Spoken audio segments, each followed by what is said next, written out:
அர்ச்சனா அவர்களே, நீங்கள் ஆஸ்பத்திரி என்று வழக்கு கொடுத்த வழக்குகளில் நீங்கள் அதை ஒரு கீழிறங்கி வந்ததற்கு மக்கள் உங்களுக்கு நன்றி தெரிவிக்கிறார்கள். ஏனென்று சொன்னால் குற்றவாளிகள் நீங்கள் அல்ல, அங்கே நடந்த ஊழல்களை மக்கள் ஏவி கொடுத்து, அதாவது உண்மையை கூறி கொடுத்து அந்த உண்மையின்படி நீதி தீர்க்க வேண்டும் என்றுதான் நீங்கள் போனீங்கள். ஆனால் மக்களும் அதை யோசிக்கவில்லை. உண்மையை தூக்கி தந்து நீங்கள் இவ்வளவு தூரத்துக்கு வாதாடியும் அங்கே தகுதி இல்லாமல் இருந்ததுக்குரிய காரணம் அந்த பழைய பாராளுமன்ற கதிரைகள். அந்த கதிரைகள் எல்லாம் சாவகச்சேரிக்கு வந்து அதுலேயே வச்சே அந்த சமாதானத்துக்குரியதை சமாதானப்படுத்தி இனிமேல் செய்யாதீர்கள் குற்றங்களை திருந்திக் கொள்ளுங்கள் என்று கொடுத்து, இனிமேல் குற்றம் இருந்தால் காட்டுங்கள் அறிவியுங்கள் செய்வோம் என்று சொல்லி அதை சமாதானப்படுத்தி போட்டு அர்ச்சனாவை வைத்தியசாலையிலே ஒரு டாக்டராக விட்டுட்டு போயிருந்திருந்தால் எந்த பிரச்சனையும் வந்திருக்காது. இப்போ நீங்கள் அதை கவனத்தில் எடுக்காத பாராளுமன்ற கதிரையாக இருந்தபடியால், கோபத்தை மூட்டி போட்டு போனபடியால் இது பாராளுமன்ற கதிரைக்கு அர்ச்சனா மாறியதுக்குரிய காரணமும் மக்கள் பாராளுமன்ற கதிரைக்கு அர்ச்சனாவை ஏற்றியதற்கு காரணமும் அங்கே நடக்கிற ஊழல்கள். ஊழல் இல்லாத நாடும் இல்லை, ஊழல் இல்லாட்டிக்கு உலகமும் இல்லை. இருந்தாலும் கூட மக்களை கஷ்டப்படுத்தி வாழக்கூடாது என்பது உண்மை. ஒரு வைத்தியர் இரண்டாவது தெய்வம். அதாவது முதல் கடவுளை மன்றாடுகிறோம், தாய் தகப்பனை மன்றாடுகிறோம், இரண்டும் போக அடுத்ததாவது வைத்தியத்துறை.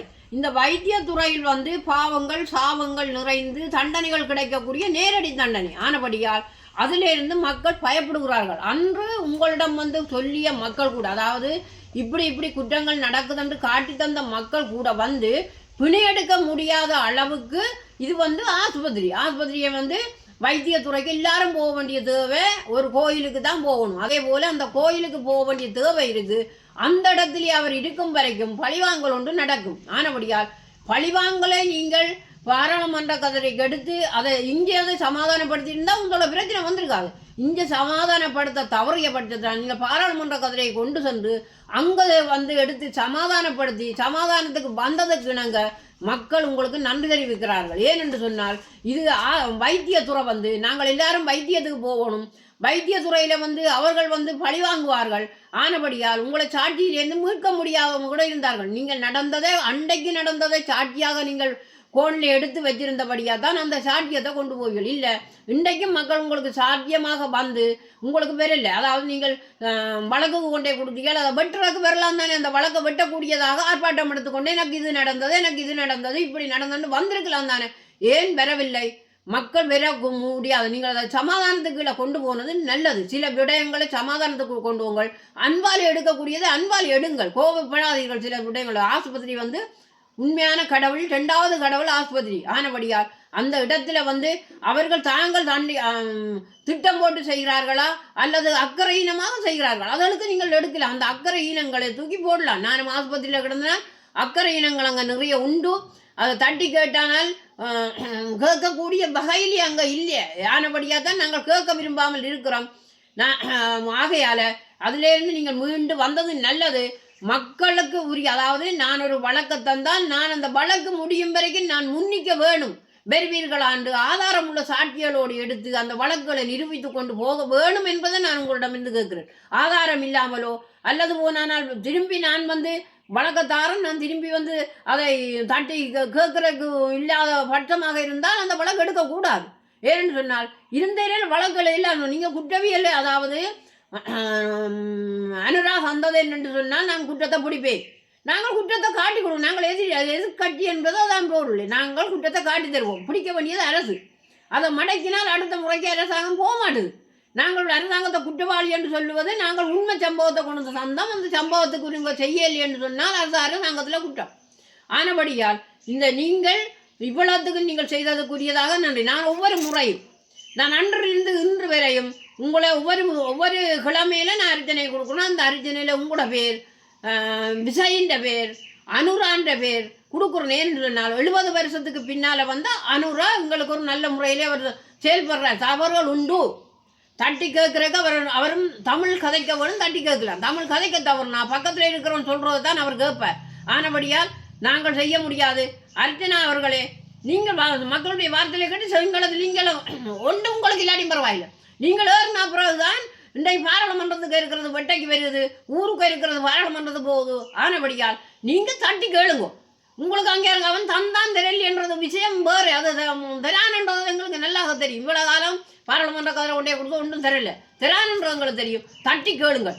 இன்று நீங்கள் போய் தட்டி கேட்டபடியாக தான் இந்த உலக நாட்டில் வந்து தமிழன் குற்றவாளி இல்லை என்றும் சிங்களவனே பயங்கரவாதி என்றும் இன்றும் அன்றிலிருந்து இன்று வரை ஆயுதம் ஏந்தி தன்னுடைய மக்களை கொள்றவன் நாரன்றதை பார்த்தால் சிங்களம் தான். இன்றைக்கு தமிழன் பயங்கரவாதி இல்லை, தமிழன் ஆயுதம் ஏந்தினானா, தமிழன்ட்டு ஆயுதம் கிடந்ததா, தமிழன் எந்த விதத்திலும் குற்றவாளி இல்லை. அதாவது குடிவாரத்தை கொண்டு வந்ததும் நீதான், போதபஸ்தை கொண்டு வந்ததும் நீதான், கஞ்சாவை வளர்க்குறதுக்கு இப்போ பாராளுமன்றத்தில் கூட்டத்தில் போட்டு கஞ்சாவை வளர்க்குறதுக்கு நிலம் கொடுக்குறதுக்கு இருக்கிறீர்கள். அப்போ நீங்கள் குற்றவாளியா நாங்கள் குற்றவாளியா? வந்த கஞ்சாவை, அதாவது பிடிக்கப்பட்ட கஞ்சாவை தூக்கினே வெளியில் விற்றீங்களா? அது விற்கல, அது லேசாக வந்த கஞ்சா, அதை விற்கிறதுக்கு வழி இல்லை. கஞ்சாவை நடுறதுக்கு வாடகைக்கு கொடுத்தால் அந்த நிலத்தின் வரி எடுக்கலாம் என்றால் எத்தனை கோடி வரும் உங்களுக்கு? எத்தனை லட்சம் பேர் நாட்டை ஆளலாமா? கஞ்சாவை விற்று யாரு கொடுக்குறீங்க? எங்கட பிள்ளைகள்லாம் வெளிநாடுகளுக்கு போயிருக்குது. அந்த பிள்ளைகளுக்கு தான் விற்கணும் கஞ்சாவை. நீங்கள் என்ன பாராளுமன்றம் படிச்சீங்களான்னு நான் கேட்குறேன். படிப்பறிவு இருக்கணும். படிப்பறிவு, பகுத்தறிவு. ஒன்று செய்தால் நான், என் பிள்ளை, என்னுடைய புருஷன் அல்லது என்னுடைய இனம் அழிய வேணும் என்று செய்கிறதா, ஆக்க வேணும் என்று செய்கிறதா? ஒரு உண்மை, நேர்மை, நீதி, நியாயம், தர்மத்தை போதிச்ச புத்தகவாண்ட பிள்ளைகளாண்டு நான் கேட்குறேன். நான் ஒரு புத்தகவாண்ட பிள்ளைகள் என்று கேட்குறேன். உண்மையில அனுரா புத்தகவாண்ட பிள்ளைகள் சொல்கிறதுக்கு நான் ஆதாரமாக இருக்கிறேன். நாட்டையும் கதை எனக்கு தேவையில்லை. ஆனால் இதுக்குள்ள எத்தனை பேரை எடுத்து பார்த்தாட்டு முழு சிங்கள வரையும் எடுத்தால் புத்தகவாண்ட பிள்ளை யாரும் இருக்கணுமா? புத்தகவாண்ட பிள்ளையில ரோட்டில் 3 மாதம் சொல்லிக்கிட்டே புத்தகவான பிக்குவாக ஆக்கின குலம்தான் கூட குலம். தாயோட இருந்து வளர்க்கணும். தாயோட இருந்து வளர்ந்தா தான் தாயின் அறிவு, தாய் கஷ்டப்படுறது, உண்டப்படுறது, எவ்வளவு எல்லாத்தையும் பற்றாளன்றது அந்த பிள்ளைக்கு சொல்லி கொடுப்பார்.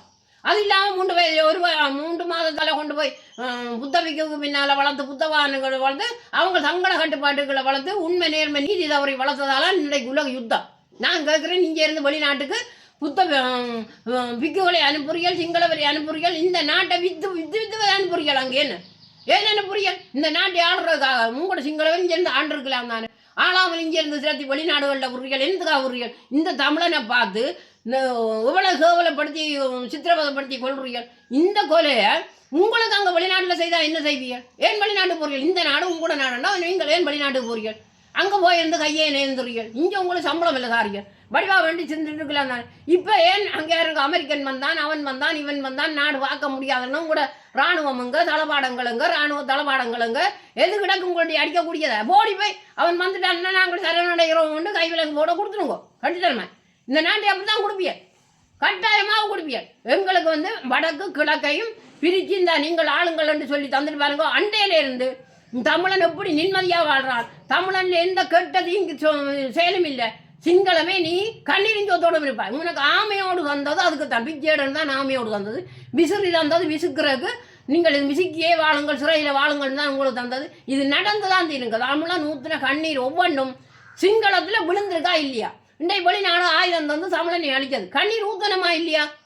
அங்கே இருந்து இங்கே இருந்த உடமைகள் எல்லாம் ஓட்டு. நாங்கள் இங்கே அங்கத்தையில் வந்தபோது ஒரு கல் இல்லை, வீடுகளுக்கு கல் இல்லை, ஓடு இல்லை, தடி இல்லை, தண்டு இல்லை, ஒன்றும் இல்லாமல் செய்திகள். பொறைக்கண்டு போனீங்க கூட உங்களுக்கு வீடு வாசல் கட்டி கொடுத்தீங்களா? எங்கே அந்த கல் மண் இதுகள் எல்லாம்? அப்போ அப்படியெல்லாம் செய்த நீங்கள் இங்கே இருந்த போறீர்கள் வீடு வீடாக நாடு நாடாக வேண்டி வந்து பிச்சை. இந்த நாட்டை வளமுங்க. ஒரு அரசன் என்றால் இந்த நாட்டை வளர்க்க தகுதி உள்ளவன் தான் அரசன். அதை புரிஞ்சு கொள்ளுங்க.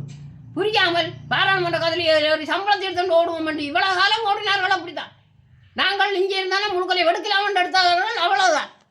நாட்டை ஆளக்கூடிய விதத்தில், அதாவது ஒன்றை நடைமுறைப்படுத்த தகுதி இல்லாதவருக்கு அந்த பதவியை பறிச்சு இன்னொரு பதவியை தூக்கி கொடுத்து இந்த நாட்டை கைவிடாமல் ஆளுங்க. ஆள்றதுக்கு தான் தந்தது. இது தமிழன் தவற வாக்கு. தமிழன் ஊத்துற கண்ணீர் சிங்களத்துக்கு விழுந்திருக்கா இல்லையான்றதை யோசிச்சு பாருங்கள். இன்னும் இல்லை, இன்னும் பெருசாக விழா கிடக்கு. தமிழன் அமைதியாக இருக்கிறான். தமிழன் தெய்வத்தை கும்பிட்டவன். நீங்கள் அங்கே யாராங்க கும்பிட்டது உங்களோட புத்த பிக்குவன். புத்த பகவானை கும்பிட்டு இருந்தால் அவனுக்கு புத்தகம் கொடுத்துருக்கு, உண்மை, நேர்மை, நீதி என்று கொடுத்துருக்கு. அது இல்லை, புத்த பிக்குவை கும்பிட்ட ஆட்சி உங்களை அழிக்கும். அவர்கள் எப்படி அழிக்கிறதுக்கு வந்தார்களோ அது அழியும். இது நாங்கள் தெய்வங்களை கும்பிட்ட மக்களும் அமைதி, உண்மை, நேர்மை, நீதி, நியாயம், தர்மத்தை வளர்த்து வந்தான் நாங்களும் சொல்கிறோம். பார்க்கின்றதை மட்டும் நீங்கள் கேட்டுக்கொள்வோம்.